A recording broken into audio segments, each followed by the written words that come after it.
Mau makan makanan murah, menu warteg jawabannya. Menu variatif dan lengkap, buka dari pagi, siang, sampai malam dengan harga yang terjangkau.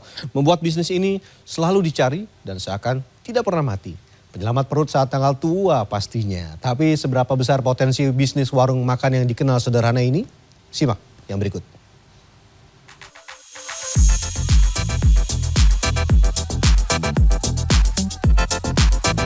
Setiap hari pasti kita memerlukan banyak asupan energi untuk beraktivitas.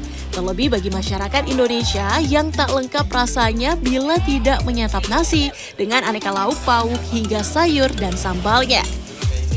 Agar lebih hemat namun rasanya tetap nikmat, menu rumahan di warteg jadi andalan banyak orang. Biasanya pesen nasi, kentang musofa sama telur dadar, kadang sama rawon juga, sama es manis. Andalan yang biasanya sayur toge, paling kikil lah. Warteg kan agak murah ya, makanannya enak juga. Melihat tingginya kebutuhan pangan di masyarakat, membuka warung makan menjadi salah satu cara untuk bertahan hidup yang dipilih oleh sebagian orang. Seperti Ida, sejak 2012, wanita asli Tegal ini memutuskan untuk membuka warteg di kawasan Tendean, Jakarta Selatan. Bermodalkan Rp1 juta, kala itu cukup untuk menyewa lapak dan menyajikan 5 macam menu. Saya di sini memang harus benar-benar punya kreativitas menu ya untuk tidak membuatnya bosen para pelanggan gitu kan. Jadi setiap hari saya memang gonta-ganti makanan gitu. Membuka gerai sederhana dengan menu rumahan sehari-hari ternyata tidak semudah kelihatannya. Bukan hanya harga bahan pokok yang melonjak, biaya sewa listrik, gas juga ikut naik. Menaikkan harga per porsi tentu berat bagi para pelaku usaha karena resiko kehilangan pelanggan menjadi semakin besar. Setiap hari, Ida bangun dini hari untuk berbelanja ke pasar. Biaya belanja disebut sudah naik 2 kali lipat, yakni sebesar Rp2 juta untuk diputar setiap harinya. Beruntung, lokasi usaha Ida berada di kawasan Pujasera yang berdekatan dengan sejumlah gedung perkantoran. Sehingga paling tidak dalam setiap harinya, Ida bisa mengantongi omset sebesar Rp1,5 sampai Rp2 juta dari kerja kerasnya.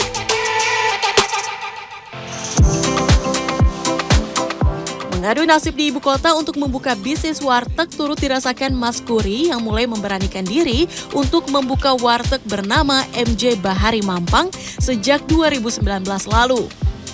Berada di daerah padat penduduk membuat warung makan rintisannya bersama sang istri tak pernah sepi pembeli. Salah satu alasannya adalah karena harganya yang murah. Nasi dengan sayur misalnya bisa didapatkan di harga Rp6.000 saja. Sementara nasi dengan ayam di harga Rp15.000.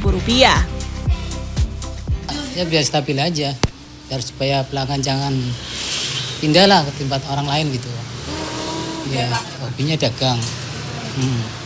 Ya dari masih sendiri sukanya dagang. Puluhan menu aneka lauk pauk tersaji di lapaknya. Ragam olahan sayur, telur, ayam, ikan hingga jeroan tersedia di sini. Ia menyebut setiap hari omset 1 sampai 1,5 juta bisa ia kantongi. Kuncinya adalah menjaga rasa, kualitas, dan kepercayaan para pelanggannya. Menurut Mas Kuri dan Ida, hal lain yang juga perlu diperhatikan bagi para pelaku bisnis kuliner adalah dari segi kebersihan. Baik alat makan, sajian menu, serta lingkungan warung makan. Kebersihan area warteg jadi penting karena turut menunjang dan menjamin kenyamanan para pembeli dan pelanggan. Clarissa Aradia, Aryo Asmoro, Jakarta.